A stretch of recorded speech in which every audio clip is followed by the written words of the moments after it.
Hello everybody, it's white to play in this position. The question is, should white grab the pawn on b7 or should white ignore that pawn? Today we are discussing the value of a pawn in chess, folks. What is a pawn worth?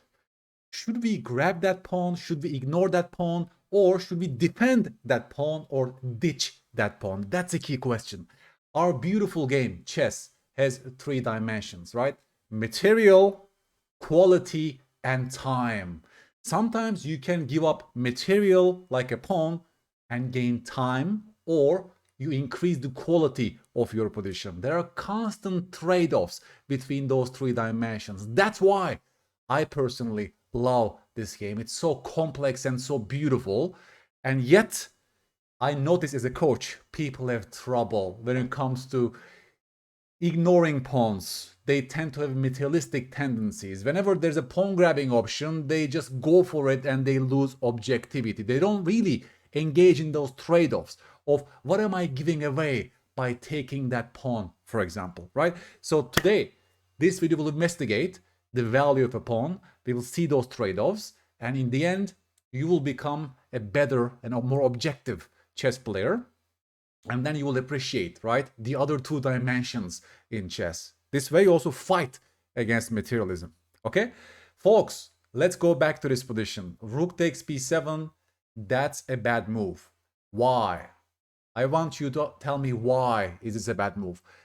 Which move are you allowing black to make in this position? In other words, should black take the pawn on a3 or should black do something else?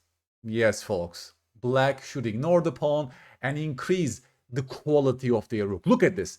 This rook on f8 was a terrible piece 2 moves ago, and you allowed the rook to occupy the only open file in this position by grabbing that pawn on b7. That's beautiful. That's a clear link between material and quality, right? And suddenly white is suffering despite material equality, because look at the black rooks, right?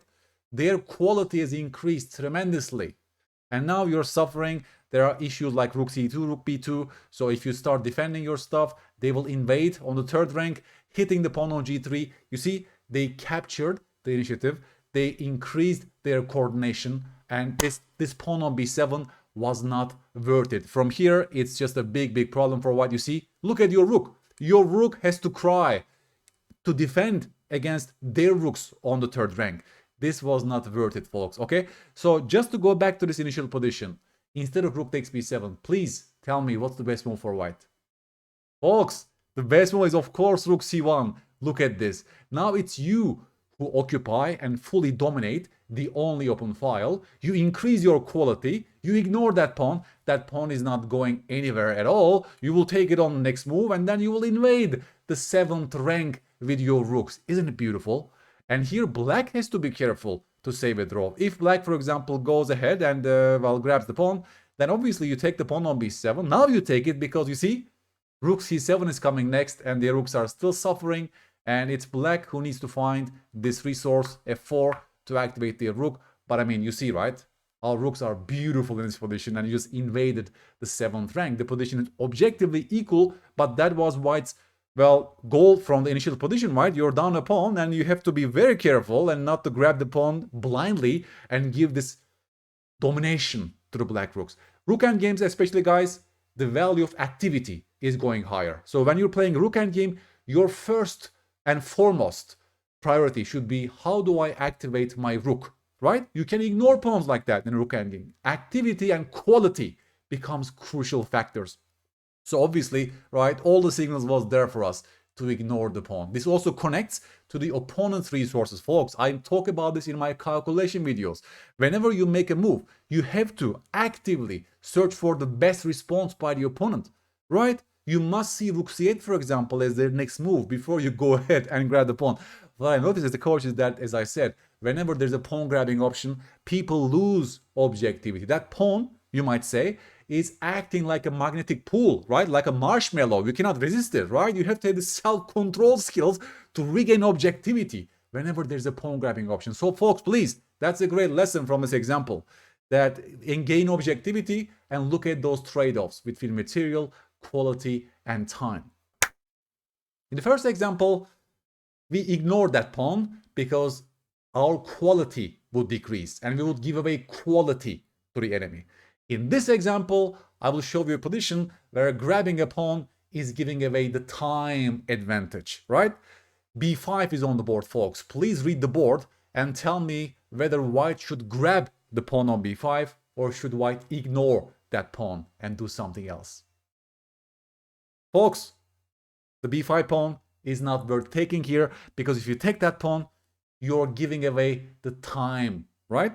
Look at this. The kings have castled on opposite flanks. So in a position like this, it's all about timing, attack, dynamism. Whose attack will come first? That will decide this game. The value of material is going down in such sharp positions. And that's what I mean by you read the board properly. Goal setting, right? When you look at a position like this, you should really, right, identify the most important imbalance here. And once you identify that, it becomes easier for you to resist grabbing that pawn. Let's look at this. If you grab that poison pawn, folks, you're losing time and you're giving away, right, the initiative to the opponent. That rook was loving to see that pawn disappear from the board. Hit the pawn, hit the knight with tempo. Queen b6 is coming with a mate in one thread. I mean, you're suffering, right? Just look, you grab the pawn and black is having a crashing advantage, an attack on the queen side. And now if you go knight a4, hit the queen, queen b5, hits the knight. If you defend your knight, black to play, and mate in 2, folks. Oh my god, queen takes a4, takes, bishop a3, and that's what happens to you when you weaken your king, when you grab poison pawns and you give the initiative to the opponent. White asked for it by grabbing that pawn on b5, and there was no turning back. Obviously, you should not grab the pawn. Instead, you should go for your own attack on the other side of the board. Active defense is usually the best recipe, especially in a sharp position like this, right? At least we are playing, we are creating some counterplay on the king's side as white, right? We are asking some questions, basically. Again, if black finds these moves, black still has some advantage. Bishop h6 is coming, they give up the exchange, and our pieces are not really in a great position to attack the black king, right? But again, right, we are in the game. We are not going to resign in 3 moves. Black has to find these moves to claim some advantage, but we are still in the game. After we looked at those 2 examples, I will show you one example where it's actually good to take a pawn. I'm not saying that you should always ignore the pawn, folks. We are coming there. d4, d5, c4, c6, okay? Knight c3, bishop f5. Early bishop f5s in the Queen's Gambit and in Slav structures can backfire. Why? Because the drawback is this. The bishop has less support on the b7 square, and usually you take and then you go queen b3, okay? That's a basic way to fight against early bishop f5s, because now you're actually putting pressure on these 2 units. And if black goes e6, folks, my question is this. Should white grab that pawn on b7? Is that pawn worth taking, or should we ignore that pawn on b7? Before you decide, you have to look at the opponent's responses and you have to judge properly whether that pawn is worth taking right now. Take your time. You're a great player if you grab the pawn, but after knight d7, you're even a greater player if you saw your response as white here. Tell me, folks, what should white do in this position? Rook b8s are coming. They will capture the initiative. What's the move? Yes, bishop f4. A developing move that also stops rook b8s. The queen is very safe on b7. You will simply go e3. The bishop is outside of the pawn chain, right? That's the most logical move, but also stops the enemy threats. And white won a clear pawn on b7, right? The story is this. After e3, white basically is a normal developing move. The bishop will go out basically, and black has nothing in return for that pawn. For example, here you can go bishop a6, right? And hit the rook. The rook is already suffering. There is no safe square for the rook. You will actually win even more material as white in this position, right? So this example showed us sometimes you can take the pawn if there are no drawbacks in terms of time and quality. Going back to this position, folks, how can you judge, right, whether this pawn was worth taking? Usually those b7, b2 pawns are poisonous pawns, but objective chess player doesn't hand wave. They go and make concrete analysis. Queen b7 can be played if this queen cannot be harassed and if black doesn't take time advantages in return, right? That's a proper judgment.